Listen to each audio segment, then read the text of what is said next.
आज की इस प्रेस वार्ता में सभी मीडिया के मित्रों को मेरा नमस्कार। प्रेस वार्ता में उपस्थित प्रदेश के महामंत्री श्री हर्ष मल्होत्रा जी, हरिहर रघुवंशी जी और श्रीमती सारिका जैन जी, सभी मेरे मीडिया के मित्रों,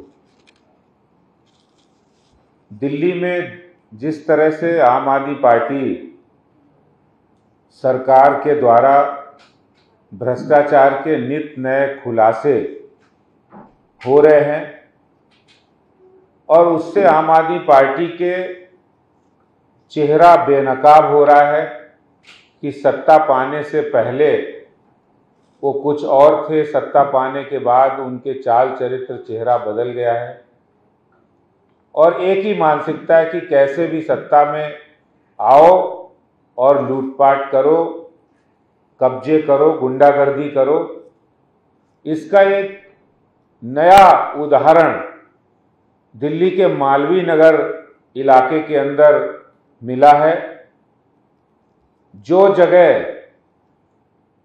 सरकार की है, डीडीए की है, उस पर लैंड जिहादियों के द्वारा जो आम आदमी पार्टी के वहां के विधायक सोमनाथ भारती, जो अरविंद केजरीवाल जी के बड़े करीबी हैं, उनके पुराने छात्र जीवन के सखा भी रहे हैं, उनके सोमनाथ भारती के संरक्षण में लैंड जिहादियों के द्वारा पहले पुराने कब्रिस्तान की जगह, जो दिल्ली वक्फ बोर्ड की जगह है, उस जगह को कब्जा किया गया। वहां पर बड़ी बड़ी बिल्डिंगें बनाई गई। उस बिल्डिंग माफिया को चलाने वाले दो शख्स, लियाकत अली और मकसुद्दीन, ये दो शख्स जो वहां के विधायक सोमनाथ भारती के nearest and dearest left and right हैं, जो आम आदमी पार्टी के विधायक केजरीवाल के नज़दीकी, सोमनाथ भारती के नज़दीकी है। वो दिल्ली वक्फ बोर्ड के द्वारा, दिल्ली वक्फ बोर्ड की जो जगह है जो कब्रिस्तान के लिए थी, उस पर कब्जा कर लिया और फिर उसके बाद यही लोग लैंड जिहाद के नाम पर आम आदमी पार्टी की संरक्षण में डियर पार्क जो डीडीए का है, उस पर कब्रिस्तान बनाने की कोशिश कर रहे हैं और इस कोशिश का समर्थन वहां के आम आदमी पार्टी के विधायक सोमनाथ भारती उसकी कोशिश कर रहे हैं। इसका ये ताज़ा तरीन उदाहरण है। ये देखिए, ये बोर्ड जो आप देख रहे हैं, कदीमी मुस्लिम कब्रिस्तान हौज खास गांव, ये उस डियर पार्क की जगह पर लगा है जो डीडीए की जगह है, डियर पार्क की। ये देखिए, सौजन्य से ये मिटा दिया गया है। ये नाम है सोमनाथ भारती, प्रिय विधायक अरविंद केजरीवाल की आम आदमी पार्टी के मालवीय नगर से, जो अरविंद केजरीवाल के बहुत खासम खास हैं। इनका काम है लैंड जिहादियों के द्वारा डीडीए की जगह, सरकारी जगह, हरा भरा स्थान, लोगों के खेलने कूदने की, वहां पर सैर करने की जगह पर कब्रिस्तान बनाने की साजिश लैंड जिहादियों के द्वारा, आम आदमी पार्टी के द्वारा, उनके विधायक के द्वारा की जा रही है। मैं आपको बताना चाहता हूं कि दिल्ली वक्फ बोर्ड, जिसने 4 अगस्त 2014 को दिल्ली सरकार के राजस्व विभाग को पत्र लिखा और उस पत्र में लिखा है कि demarcation of waqf properties bearing khasra number 261 and 262, 261 number खसरा, 262 नंबर खसरा हौज खास गांव का, जो कि वक्फ बोर्ड के कब्रिस्तान की जगह है, उसको वक्फ बोर्ड दिल्ली सरकार को पत्र लिख रहा है कि I have to state that the land bearing khasra number 261 and 262 situated at village हौज खास, Delhi are duly notified by virtue of Gazette notification dated 16 अप्रैल 1970। 16 अप्रैल 1970 को ये जगह दिल्ली सरकार के द्वारा वक्फ बोर्ड के दी गई, कब्रिस्तान के लिए दी गई। It is pointed out that legal notice has been served upon the Delhi Waqf Board to liberate the above said land from the encroached land grabbers and restore the same to the public issue। ये वक्फ board की application है, वक्फ board की demand है और इसी जगह को सोमनाथ भारती के लेफ्ट और राइट आम आदमी पार्टी के नेता लियाकत और मकसुद्दीन उस पर उस वक्फ बोर्ड की कब्रिस्तान की जगह पर कब्जा करते हैं और फिर डियर पार्क जो जनता के लिए है, मालवीय नगर में रहने वाले रिहायशी लोग जो बच्चे हैं, बुजुर्ग हैं, वो वहां पर सैर करने जाते हैं। अब वो चले हैं उस डियर पार्क पर कब्जा करने के लिए, कब्रिस्तान बनाने के लिए। ये एक दिल्ली में आम आदमी पार्टी के काम करने का एक तरीका कि पहले सत्ता हासिल करो।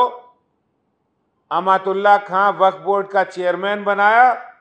उन्होंने दिल्ली की सबसे पुरानी मस्जिद फतेहपुरी मस्जिद के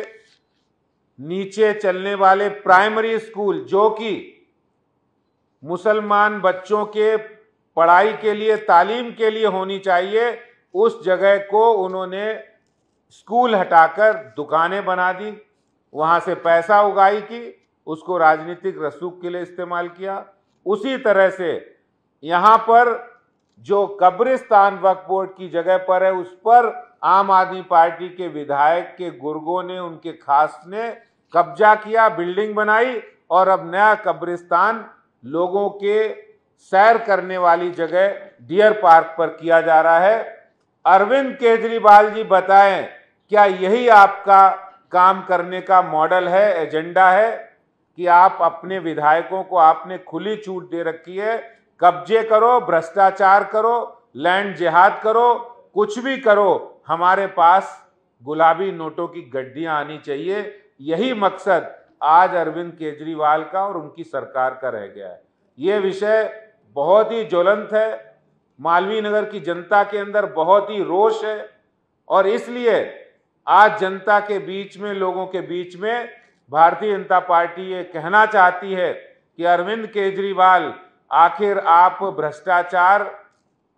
में इतना डूब गए कि आपने लोगों की जो जमीन है, जो पार्क की जगह है, उस पर भी आपने लैंड जिहादियों के द्वारा कब्जा शुरू करा दिया। बहुत बहुत धन्यवाद।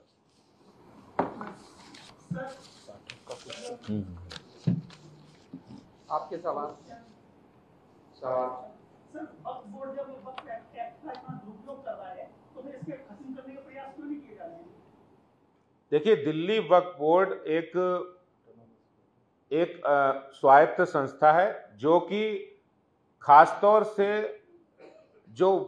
इस्लाम मुस्लिम धर्म के लोग हैं उनकी तालीम के लिए, उनके बेटरमेंट के लिए काम करती है। लेकिन जब आम आदमी पार्टी के स्वार्थी लोग वहां आ गए तो उन्होंने वक्फ बोर्ड की जमीनों का मिसयूज करना शुरू कर दिया, लैंड ग्रैबिंग शुरू कर दी, इंक्रोचमेंट करके वहां बिल्डिंगें बनानी शुरू कर दी, यहाँ तक कि स्कूल को हटाकर वहां दुकानें बना दी। ये उनके क्षुद्र स्वार्थों की ओर इशारा करता है कि आम आदमी पार्टी भ्रष्टाचार में इतनी डूब गई है कि वक्फ बोर्ड की जमीनों का भी वो दुरुपयोग करने से नहीं चूक रहे हैं। अध्यक्ष जी, आम आदमी पार्टी के विधायक है दुर्गेश पाठक का ईडी ने कुछ करप्शन के केस में पूछताछ के लिए बुलाया था, उसको लेकर क्या कहेंगे? देखिए, आज जिस तरह से हमने एक खुलासा किया और वो खुलासा है ग्रेटर कैलाश के विधायक सौरभ भारद्वाज के बहुत ही करीबी केएस लांबा, जो सीआर पार्क से उनकी निगम का चुनाव भी लड़े हैं, उन्होंने केएस लांबा ने पार्टनर हैं वो उस कंपनी के जिसने जो L1 है जिस जोन के zone number 19 and zone number 29 उसके पार्टनर हैं, ऐसे करीबी केएस लांबा जो सौरभ भारद्वाज और अरविंद केजरीवाल के करीबी हैं और आम आदमी पार्टी के ग्रेटर कैलाश विधानसभा के अध्यक्ष हैं, उसी तरह से इस शराब की पॉलिसी लाने में और फिर उसका फायदा उठाने के लिए सभी आम आदमी पार्टी के नेताओं को पार्टनर बनाया गया। दुर्गेश पाठक भी उनमें से एक हैं। दुर्गेश पाठक को भी वो सारे, जिस तरह से जांच की सुई उनके ऊपर जा रही है और जिस तरह से जो बातें बाहर आ रही हैं कि शराब की नई पॉलिसी बनाने में, शराब के ठेकेदारों के साथ लेन देन में दुर्गेश पाठक का भी हाथ है, तो उससे कोई अछूता नहीं है। कहते हैं कि केजरीवाल जी कहते थे पहले गाड़ी नहीं, बंगला नहीं, सुरक्षा नहीं, कुछ नहीं लेंगे। अब क्या होता है, घर से निकलते ही पहले वो कौन सी गाड़ी है, ग्लोस्टर, घर से निकलते ग्लोस्टर गाड़ी से और उड़ते हैं चार्टर्ड प्लेन से और गुजरात जाके ऑटो में बैठ जाते हैं। अब ये जो पैसा चार्टर्ड प्लेन से, ग्लोस्टर गाड़ी पे, ये पैसा कहाँ से आया है? ये पैसा शराब नीति से आया है। चार्टर्ड प्लेन से चलने का पैसा अरविंद केजरीवाल के पास, ग्लोस्टर गाड़ी से चलने का पैसा और वहां खर्च करने का पैसा कहां से आ रहा है? ये सारा शराब नीति से आ रहा है। अब शराब नीति बनाई तो पैसा मिले कैसे, इसलिए उन्होंने अपने विधायक, अपने कार्यकर्ताओं को पार्टनर बनाए। उनमें दुर्गेश पाठक भी हैं, सौरभ भी हैं, सारे लोग उसमें शामिल हैं, पूरी आम आदमी पार्टी उसमें शामिल है और वो हिस्सा पत्ती करके गुलाबी नोटों की गड्डियां अरविंद केजरीवाल तक पहुंचा रहे थे। देखिए, डीडीए ने अभी हाल में जो दिल्ली के माननीय उपराज्यपाल जी, उन्होंने भी बहुत सारी जगह, मेरे पास एग्जैक्ट आंकड़ा नहीं, लेकिन बहुत सारी जगह उन्होंने इंक्रोचमेंट, अतिक्रमण से हटाकर वापस डीडीए और दिल्ली सरकार और लोगों के लिए उपलब्ध कराई है। भारतीय जनता पार्टी भी निश्चित रूप से ये डिमांड करेगी कि जो बाकी बची जमीन है उसको भी खाली कराया जाए। धन्यवाद।